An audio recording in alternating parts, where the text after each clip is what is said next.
Hello, ma'am. Amazing Bible Prophecy Ministry Terah Nokchari ngasi lokat chariba topic asidi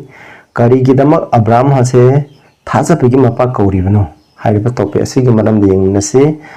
hariba topic asi asuki matik yamna Christian oiba akhoi punsida asuki matik oiribani akhoi jo Abraham gumna akhoi jo hingba yai madugidama akhoi taminasi ahanbada akhoi ishoda pathana tauksi sagada leibe paiso yam thagasare asi akhoina Nioiba taibini maraktagi athoiba Abraham Thajabagai Mapa Abraham asigi maramda ikhoina sasadagi kharani nagadawi aina ngamu kudum mathawai sangmadana sangbiduna paiso ngangbiu tari bisinaw singdasu Abraham da leiba thajabado adugumna mokhoigi thajabado lainaba nana pangan sakti pinabiu aikhoijo thajaba yamna setpa misak amamam haibado oiba ngamanbiu Hoping with Pogna, sing view, Prabhu Jesu, the Kurumjari. Amen. Koi Karas Hamlapna, Abraham Punsi Wari, Koyang Minasi, Ishon Abraham the coating of Timamang the Hakse, Haran Haiba, from Asida, Mapaga, Moja Plop Mafumaduda, Sadagamakoi, Lainami, at the Wahaiba Matam to the lady by missing as a lie Motilapa, Ahingba Isho, Sembibu Mapudo, Kuramdaba. Missing Ambo Erami, Adudagi, Mahapu, Makoy Imungo Toton Kotorokne. Aduga Mahauron, Tran Litoga Amatakina Ahunda, Sidamu Paminasi, Jehovana Abraham da Haiki, Nahaki Naraibak Tado, Naki Marimata, Nahaki Napagi Imun Manung, Aina Nawanda, Uhangadruba Laiba Adu the Salu. Aduga Aina Nahapu Asauba Zatim O Hengani, Aina Nahapu Bo Pibigani, Amusun Nahaki Mamin. Ning Sahon Bigani, Nahak Borgi Masak Ogani,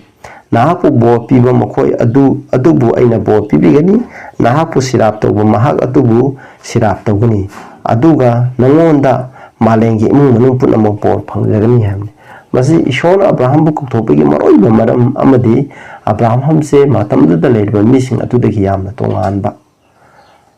Matam to the labor missing a line Mati Kuramaga. Lamtas has a patabalamtas has a sapado, Adugimota, Abraham di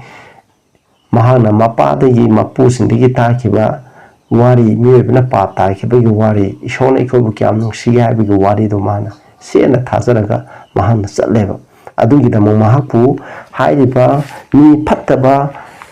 Laimuti Kuramba Mission, Adugi Marakta Mahak, Labatara di Maki, Masama Susing, Mongo the Lakado, Darasing Ado, Maduso, Amamba. Pataba Atuna, Makobu Kudumsan, Karagani, have the man, Kangagidama, Mahaputoana, Kotoga, Kotoba Matuna Mahana, the highway in Ba, Punsi Mahingama Himbado, Atopa Labaxing, Atoga Mahana Labor, from a do the labor mission, Pretima from the labor mission at Urakanda, Maki Punsi Mahing, Adudagi, Abraham, Hingba Shokorami, Hybado, Madu Assemble and be on the Lagidama. Mahapu Kopani, Aduna Ishona, Mon the Hangam the Bobo, Big and Hana Koptokibani. Adu Equini young boy, Mahapu Koptopa, Habis the Mahana, Mark Tauguda Tabuxi, Maki, Mapa, Makin Silaba Matimanausing, Marimatasing, Lo in a tattoo omaga, Mahak Ishona Koba. Toan but me, Mina Zook, Kundana, but Toan, Bamapuma, the Massa Puraga, Layu have never. With a Salaga Mapum, Mapum, the Salaga, Ishona Kotoka, and Pomaduda. Layu Hibneva, Adugita Mamana, Luna Tadu Omaga, Mahalakuni, Adu Matung Mana Canaan, Hidealam Asida, Mahaksa Lake Hirami, Canaan, Laidaba Matamda, Toam Ponda, Tagi Shechem, Hidebum Pom Bethel, Aduga Negev,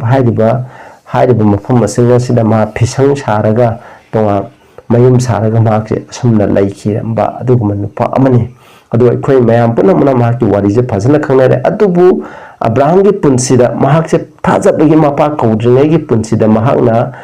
Taukiba, Maru Oiba, Pap, Hum Kakne, Hideba Pap sing at it, Echo Young Minase, Mahana, Mana Taukiba Pap sing as a Mana Koktore, Koktola, Abamatunga Mahakse, Mahana Mu, Mana Ladiban Lam, Canaan, Hibasida, Satang Matopa de Mahakse, Egypt, Laibak the Salaga, Saidang Nami. Saidang Matam the Mahana Kaidawi, Egypt King Tau the Manata, Labor Matam the Mahana, Hanba, Hibe Minamba Zekarino, Minamba se, Mahaki Nupize, Maki Masan Nupini, Haina Oida Banghang, तसेंबगीदि महांगना महाकी मचनुपीनि हाइबसे मसि लानबा लेते मरमदि सारागा अब्राहमगा मपादि पुनि ममादि पुनदे मोइसे अदु मतमदुगी सनबी मतुंग इना अखोइना मपा पुनबा मपा पुलगा मपाना लोनबा मसासिंग होइना अतोनबीगी मसागा अहनगी मसागा सुमाइना लौना बजे यारमेबा अदुगी मतुंगना महांगना महाकी ममादि पुनदबा अदुबु माकी मपाकी मचानुपी जे माना लौबनेबा साराजे माना लौबने अदुना माकी मचनुपी थुएबा अदुमाइना अदुबु मचनुपी थोजु माना लुहोंगा लौना माकी नुपी ओइख्रेबा अदुबु माकी नुपीनि हाइबेगी महता महांगना माकी मचनुपीनि हाइबा करिगिदमक कीबेगिदमक इशोना मादे कौथोगा कौग्रबनी नंगबु बो पिबिगिनी नंगबु सिरातो मिसिंग दु सिरापिगिनी हाइना मोना वासक पिरगा थोक्रबनी अदु मा इशोगी वासक अदु द थाजबा याम चेलमदे अदुगा महाना कीबना मरम ओइदना माकी नुपीनि हाइतादी नुपी ओइतागदी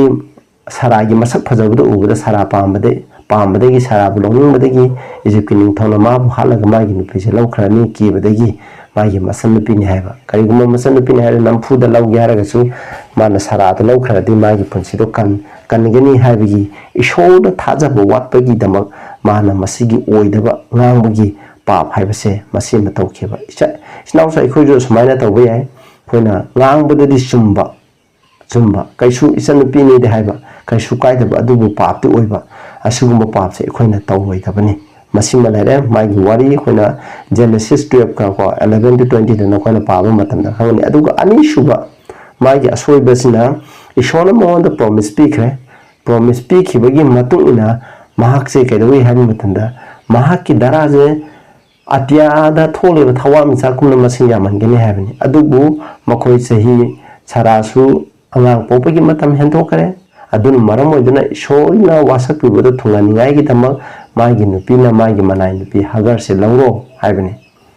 अदे मागी नुपी साराना मागी अंगांग पोपगी मतम हेनख्रबना मरम ओइदना खमग्रबना मरम ओइदना मागी मनाइ नुपी जे लौरो अदुगा नंगी दराजे इशोरगी प्रॉमिस तो थुंगाइगी दमक अदुमाइना सजेशन पीबा मतमदा अब्राहम ने यागेबा मागी नुपी लेना मागी मनाइ नुपी द लौवेबा मसे इशोरने यादे नुपी लोन भाइबसे इशोरने यादे होय ममांगैदा तौनरमजु इशोरने याबगीदि नते इशोरना आदामगिदमक इब खक्तंग पी नुपी लोंबा यारमगी आदामगिदमक अतोप नुपीसु पिरंबा यायबा पीदेबा मदुनिको सुमाइना महांगना अनिसुबा पातोए मदुगी मतुंगदा अमुक जेनेसिस मायगुरन 13 तमु इशोरना मोंदा वा अमुक वारेमनाय माके महाकना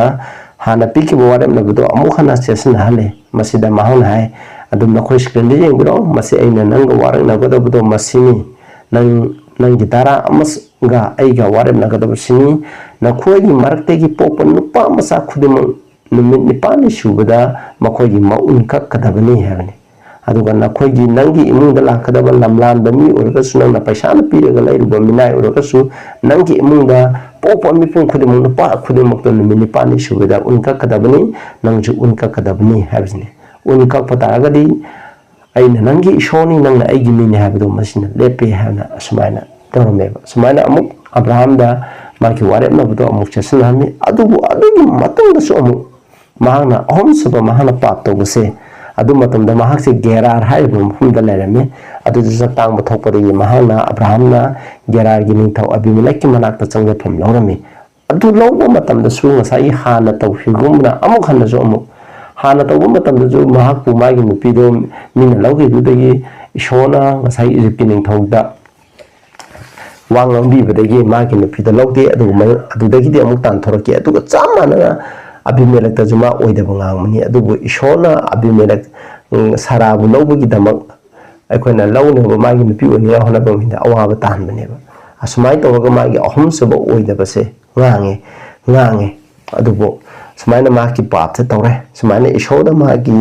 थाजरदि थाजै अदुबु मादा चमनबा खरदि अनुम लैरमेबा अमुक महांगना थाजबा यामना सेटपगी लंबीजे कमाइना लाखिगे हाइबसे एखोइ येंगसे अदुगी मतुंगदा मेहरोन 12 दना खोइना फंगनी इशोना अब्राहम दा अमुक उहनबिरमी महमद उहरमे ओलमा मतुंगदा माना मागी खामपोक्संग मागी फिसंगदा लैरिङै मतमदा सुमबेंग थोपा मतमदा नुपा अहुम सगदुत अहुमनी Prabhu Jisu Christa galona lakuni makoi lakpudo ubu matam da maki mayum da kaushale aduga sak pujani ngai kita maksam sarame sam sarama matam da Abraham da haibase masini I think giten da hamni I think giten da haibase masini mana haibase aina nangonda ko nangi punsigi matam tangkak adugi matungina aina nangonda amuk hana lakani adu matam da naki nupi miron gani masanu pa amu pokani haibane sarana ten manung da tare taba matam da mahana nuklam neba adu matam da aikoina mahuron I think di tarawam da taramari da haibase jawabana Abraham da haiki nangi nupi na nukli se karigino haibane mahak aduga Abraham aibu angang pokhidrana ai asuk ahal oreba ai angang pokhidrana haibase karigino ana haibani adu matamda taramari dai ishona tawbo ngamdaba kari leibra haibani at the time appointed aina lekhiba matam aduda aina nangonda amuk lakhani aduga nangi punsigi tangka adugi matung ina sarana masanu pa amuk pokani haina sumaina wasak pirame wasae adu matamduda Abraham je sahi chama suwe sarana sahi mongdra adugi matamni sumaina wasak pirame wasak pibudugi matungda mu koina mahuron 21 gi 1 2 da mu yengba matamda ishona saraje mana haikiba adugi matungna mangonda ishona chambire mangonda lakpire aduga sarana mirolami aduga mahaki Abraham ahal oirakanda masana pa ama phangam neba shona haikiba matamdo adugi matungina chap chana masana pa ama phangkreba madugi matungdagidi mahana masana pa ama phangibadagidi mahagna ishoba sotomati thajakreba maramdi taibong mi ama oina angang ama pokpa habeje sahi sama surba mina sahi moda surba nupina angang khamkraba nupina ama mirolaga angang ama pokpaje isho khaktan ngami habje mahana khangkreba adudagidi mahaki wakal da magi pungal haikreba isho na ingona wasapi ba khudama isho na ingona haiba khudimak se hujikti ai loina illage haina mahana lepkreba ngko lepkreba matungda ma isho ba yamna setkhre adugi matungda Abraham na amuk magi isho na mu Abraham da haire magi chayeng aroi bagi chayeng maje Thajabagai Mapa kouribano mamangi aroi bagi chayeng kone mahangro 22 da haibase nahaki amat tangairaba nasa nupa ado engona katu haibne mana katu haibne adu matamdadi Abraham na mangonda mana karimda hangre mana shona katu haibne ma katlagi haigre ma question hangre hangba yai matamdada shona na engonda isa nupa ama khapibne karigidamak katu hairino masi kathokrade aigi darana na wasakibdo kamai thungani haina ma hangre mana show promise sa nai darade numit tha akoina tha thawam sa masingumna samudri gi langoguna magi masing yamgana habi magi asep thajabadi lay adubu masanu pakatlu haragasu hairiba promise thungani habi mana ishoda chena thajarame thajabu matunda khoi pamna ko meron 22 gi trang adin na time pam adugi matunda shona monda kari haibra habi ko aduga joba gi dodana sagada gi ani raksuna Abraham korami aduga haiki ai isamuna wasale Jehovah na hai na asito nahang na masi tawrabanina mai masanu pa kalaba matungda kalu haibada shona thingkre ko adugi matungda haibani amasu na ki nasane pa na ki amatanga ba nasane pa khau da maramna aina na po soidana bo pigni atagi thawa misakum amsung samudra mapan gi laingoi gumna aina na ki dara yamna yamhangani aduga nahaki darana mahaki jengna basingi thongchau khut changani nahangna aigi wa indam maramna nahaki darada malengi chati puna mok bor phangja kani hai heko Abraham na haibe inbegi mapana ikoi ngasi bor phangmani prithibida da lairiba jati sing short hazada jati singge kamaina bor phangi Jisu Christa gi mapana phangmani hairiba promise adudi Abraham na haibe inbegi mapana Abraham gi dara da jiudi haiba dara juda taipo amigi kanbi mapu do pokhibneba mase aduna Abraham je karigidamak Thajabagai Mapa kouribano haibadi haiba inbegi damaktane ꯏꯁꯣꯔꯅ ꯍꯥꯏꯕ ꯏꯟꯕꯗꯣ ꯏꯁꯣꯔꯅ ꯍꯥꯏꯕ ꯍꯥꯏꯕꯗꯣ tꯧꯕꯒꯤ ꯊꯃꯛꯇꯅꯦꯕ ꯃꯍꯥꯛꯅ ꯑꯁꯨꯛꯀꯤ ꯃꯇꯤꯛ ꯊꯥꯖꯕ ꯁꯦꯔꯤꯁꯦ ꯑꯩꯈꯣꯏꯅ ꯍꯤꯕ꯭ꯔꯨ 11ꯗ ꯄꯥꯃꯤꯟꯅꯁꯤ ꯑꯃꯨꯛ ꯍꯤꯕ꯭ꯔꯨ 11ꯗ ꯊꯥꯖꯕꯁꯤꯡꯒꯤ ꯃꯤꯁꯤꯡꯒꯤ ꯄꯨꯟꯁꯤ ꯋꯥꯔꯤꯅꯤ ꯃꯁꯤꯗ ꯑꯕ꯭ꯔꯥꯝꯒꯤ ꯃꯔꯝꯗ ꯍꯥꯏꯕꯁꯦ ꯍꯤꯕ꯭ꯔꯨ 13ꯒꯤ 9ꯗꯒꯤꯅ 10ꯗ ꯍꯥꯏ ꯊꯥꯖꯕꯒꯤ ꯃꯄꯥꯅ ꯑꯕ꯭ꯔꯥꯝꯁꯦ ꯀꯧꯊꯣꯛꯀꯤ ꯃꯐꯝ ꯑꯃꯗꯀꯣ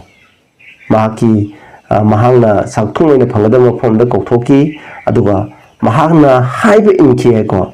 obeyed and he went out 하니 마나 이쇼나 하이브도 꼭폭 봄품도 마임 람던도 타도가 ꯆꯠꯂꯨ ꯍꯥꯏꯕ ꯃꯇꯝꯗ ꯏꯁꯣꯔꯅ ꯍꯥꯏꯕꯗꯨ ꯏꯟꯈꯤ ꯃꯍꯥꯛ ꯆꯠꯈꯤ ꯑꯗꯨꯕꯨ ꯃꯍꯥꯛ ꯀꯗꯥꯏꯗ ꯆꯠꯂꯤꯕꯅꯣ ꯍꯥꯏꯕꯗꯤ ꯈꯪꯗꯦꯕ ꯑꯩꯈꯣꯏꯁꯨ ꯍꯧꯖꯤꯛ ꯏꯆꯤꯟꯅꯥꯎꯁꯤꯡ ꯏꯁꯣꯔꯅ ꯑꯩꯈꯣꯏꯁꯨ ꯀꯧꯊꯣꯛꯑꯦ ꯁꯤꯗ ꯂꯥꯛꯑꯣꯅ ꯍꯥꯏꯕ ꯃꯐꯝꯗꯨ ꯇꯥꯛꯇꯕ ꯃꯐꯝꯗ ꯆꯠꯆꯕꯗ ꯑꯩꯈꯣꯏ ꯆꯠꯄ ꯌꯥꯒꯗ꯭ꯔꯕ ꯑꯩꯈꯣꯏꯒꯤ ꯌꯨꯝ ꯐꯥꯎꯕ ꯍꯧꯖꯤꯛ ꯂꯩꯔꯤꯕ ꯌꯨꯝꯁꯤꯡꯗꯨ ꯊꯥꯗꯣꯛꯑꯒ ꯑꯈꯪꯕ ꯃꯐꯝ ꯑꯃꯗ ꯐꯥꯎꯕ ꯆꯠꯁꯤ ꯍꯥꯏꯕ ꯃꯇꯝꯗꯕꯨ ꯌꯥꯗ꯭ꯔꯕ ꯃꯇꯝꯗ ꯑꯕ꯭ꯔꯥꯍꯥꯝꯗꯤ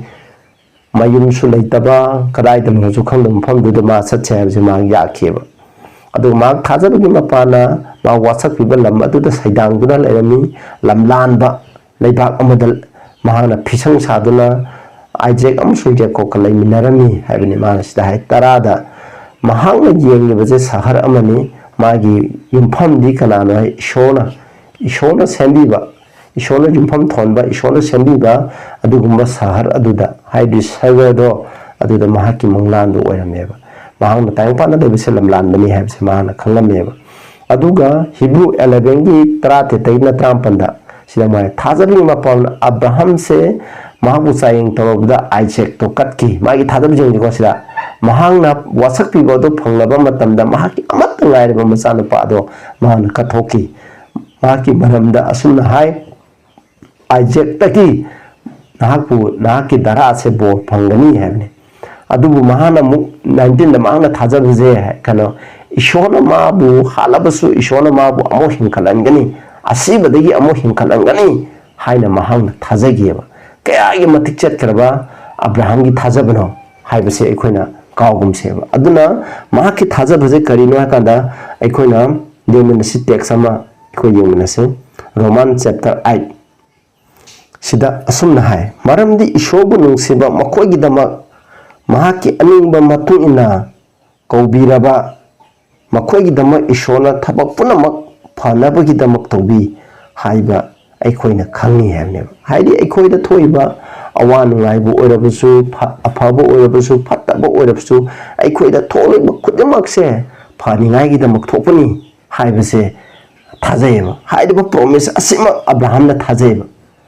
ishona bu taw hairadi ai tawrage ai Abraham da leba thajabase unquestioning faith neba unquestioning obedience neba ishona hairagadi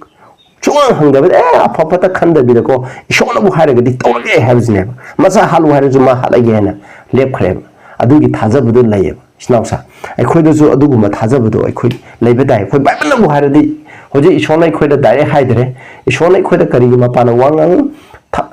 Bible mahana pibikreba aribu waremnaba amsu nawu waremnaba je asigi matung ishona ikoida ngangeba Bible nabu hairadi ikoi illage Bible nabu si taw hairadi question hangabida ikoi tawrage haba adugumba thajabudu leidogodoneba hojikti ayamba misingna Bible na haiba amna yathang pikraba je khoi inbagi mot masidi migini adugini hana question hangduna leyeba adumai leride khoi Abraham gumna Thajabudo aikoi leiba ngamoy akhona shastra na haibase Bible na haibase ishona ikoida haigrabni haibase ikoni yengcheba aduga Abraham je kamaina sumanbi maje thajabagi mapa kamaina ohenbi haibje khoi yengeba Abraham bu aribo waremnaba matamda leiba Abraham je thajabagi mapa na sumanbi bini aduna juk khudingda leiba mi khudingna je Abraham gumna thajabagi mapa na loina sumanbi ba kanbi ba mi ngaktaneba mahauron trang wagi tarukta haiko mahangna Jehovah da thajarami ado masi mangonda dharma semboina singthana bi habne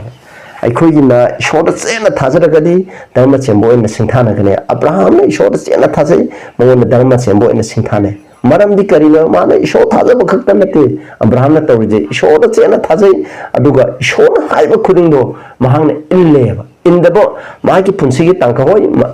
matam khara mana indaba oidaba ngang mana kibadagi magi thajaba watpagi akoidu thajaba watpana maram hoidana pap tawi adubu ishona ikoida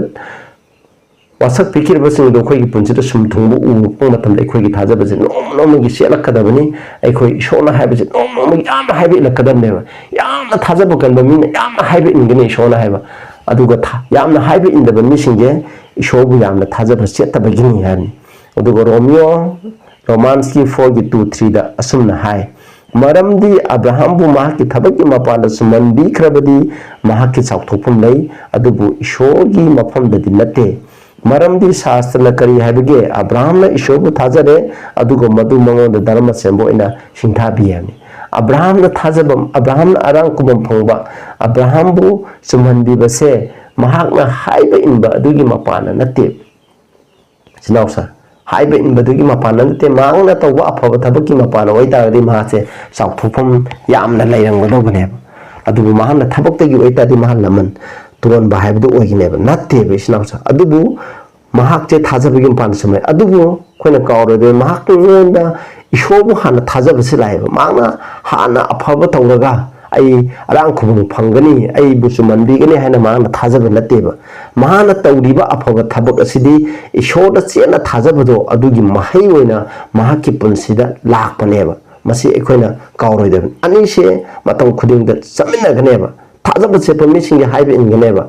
aduga haibe inba mi khudem se thajaba set kani adubu haibe inba hana la oidabani maramdi thajaba je shoda se pa thajaba je hana la aba matamda haibe inba je mathanda la kani haibe je masida hai mari mangada mi amana thabak tawba matamda mahaki atongman adu khudon oina singthana de adu phangpham thokpo oina singthane haidi ekhoigi phangpham thokpaneba adubu ishona khoida thawjam pi bujide ekhoina taluraga ekhoigi phangpham thokpa nate ekhoigi pangan saktina ekhoigi ngamna roidabado ishona pibi bneba adubu neba thawjan haije thabak yaudaba ishoning daba singbu chumanbiba mahakpu thajaba mahaki thajabadu dharma sembo inda singthana bi yamne haidi ekhoije papi oiba ekhoije ishona ekhoibu chumanbi haidi aina huran bo rega chumanbi habigi wanate khona papi khona phataba mi ore adubu ekhona mon thajaba adugi mapana ishogi thawjana tuna ekhoida lemna pibiraga chumanbi habise masineba abraham je thajabigi mapana aduna kana misina christian sin habe ekhoina isho thajaradi ekhoina yathangakwa harasu masi darka leite na kana misina habe ya madu aran bane Christian sing ya thangak tragadi tengka mame ngak tragadi mokoi mihat ngakani mokoi mawa pana haibe indaba ngakani papi ngakani mokoi tayang pan da leba misina su yaro ishona su yaro adubu isnauksa khona kawe dabdi masini aduga Genesis 26:5 ta hai sida Abraham na kedewe maramdi aina hai kiba adu Abraham in zaki aduga sinaki ba thabak aigi yathang aigi wahen pathap sing aigi wainja thangsi ngakche ke English ta di ai ko mahan aigi khonjen ta ki aina pi ki ba ithaudu mahan ngaki my commandments habni aigi ya thangsi mahan inki my status adi ordinance habni masidi circumcise tawba sakat pagumba adugum do sine yawe sitajo and my laws ishogi wainja thangsi ado masi mahan inki habni Abraham na aduna Abraham ki punsida lai mutilat khide Abraham ki punsida hoi hauki bada mahan macana pa phangdingi mamangda mahana pap tawkiba mahana thajaba somana maram oiduna papti nate na saraje macana pine habje papti nate na mana khankiba dubu showing de pap oiba smai toba nupi lon kiba asingba pap kharadi tawki adubu macana pa phanglabu matung de ma ki punsida pap haibudo phak tawki de adugi mota ishona haibudo ma inkeba aduna isnausa ekhoju Abraham gumna hingi hai taragadi ekhoju hujik shastra na haibaje ekhoi inba tabane shona ekhoi da ngangbiri shastra na bu hairagadi ekhoi inba haibase ekhoina mathau tae maramdi shastra na haiba matamda khoina shastra da any text amada khoina question hanguna lairagadi ekhoi Abraham gumna thajaba leibe ekhoi Prabhu Yeshua lakho matamda ekhoi thajaba se yam songani ekhoi thorang tawba mi sing adugi manu sanbo oiroiba ekhoi yengni je Bible haibase khoina kawro de Bible haibase ekhoi mi bigi da muk pi khrabne adu Bible sida adi bo warem na da ekhoi inloi da haibase keno thaini Prabhu Yeshua Christian on the Tinduna Taka when the Sakat po Unikakwa hide mayam ekhoi sigmo mayam sida ekhoi in bigi mathodo ekhoi tadareba adugi mota ekhoi huji ingada ba haibase keno shastra na haidamba isho ekhoi khurunbe isho je hongba naide Abraham ju thajab mu pa na suman bini adi ba matam adi ba ware na ba matam gi mi sing ase khona makhoje kana mi sna be wayan ja thangi ma pa na suman bi bini hai ya na ya amata wayan ya thangi ma pa na makoi amata wayan ja thangi ma pa na suman bi de ba puna makse ka ba thajab gi ma pa na suman bi bini aduga thajabagi mapana thangjana loina kan bibini thajabagi mapana thangjana kan bi khraba mi singe loina ishona haibe ilakane Abraham gumna thajaba yam cheling yam haibe ilakane ba ikoju Abraham gumna thajaba chet ke haita de koina ikoi gi thajaba je nom gi hena chet poira kadani ikoi gi thajaba je hena set ke haragadi ishona haiba shastra da haide ba sing ikoina pi ke ba promising ase ikoina nom gi haibe in ba habdo ikoi orakse Masumai taruga koi Prabhu Jishuna lakpagi dama koi thorang tong jis lausa koi hiji Bible na amnai nabagi matam moire koi na Bible na yat haibada koi na Bible na sitaw haiba matam da koi na question hangniya leite koi na question hanglaga masidi tawba ngamni ngamoy na koi na hangbata de koi na ishwara thajabu watpagi ni aduna koi ponsida pap tawgini adugi mohta ishwara bo Bible da wasak ki pikhra bo koi na tawbada Abraham na masakalu haiba matam da kan ni ngai puthok bu matam na ma bu kham ki adumai tong duna ikhoju khona pam da ba ikhoi gi punse da pam da bo ira ga di ishona num khama kani akhoi gi sai ngi da mo oi hi ogo khona sastra na habi se ikhoi imsi aduga chena thajara ga sastra na habi khudi makto Abraham in da di ikhoju Abraham gum na thaja ba chawkhat kani ikhoi ishogi nu thalai bakta yamna hai ba mi in da mi sa amagum na ikhoi leiba ngani habi se ne aduna tabiriba myam da ishona bopi boishnu aduga nakhoi alobu ni already channel ase da subscribe tawbiyo marum mapang da share tawbi any nakhoi na nganghaning ba topic ama leiragati comment da habiramu ishora prathana tawse sagada leibi payam thagasre akhoi mata ukahuna Abraham je thajabagi mapa haina ko khibno haibigi wari koina tamkhre ma ki hauki bapun sidana ona thajaba watpada mana moidana pat takhi adugu masana pa phonaba matungda ipa ishona hangna haiba khudum mongonda tawai ba khudum ma ki lemo ru punsida kari mata nangna taw haiba duda nging amoy haida bida question hangda bida wang hangda bida loini inki adugu ngasi jo aikoi pa aikoi khudum na ki shastra na haiba khudum ari bo ware na ba ano bo ware bana haiba khudum tawai ba khudum so aikoi tawningai nana pangal sakti da pinabiu aduga haida promise nana pibi khirba promise asida su madu pangtho pangamniai ki damona na matik chaba thongjan pibi haibasisu aikoi chena thajabang ngam ba haido ohen biu Prabhu Jisu gi mingda kurumjari amen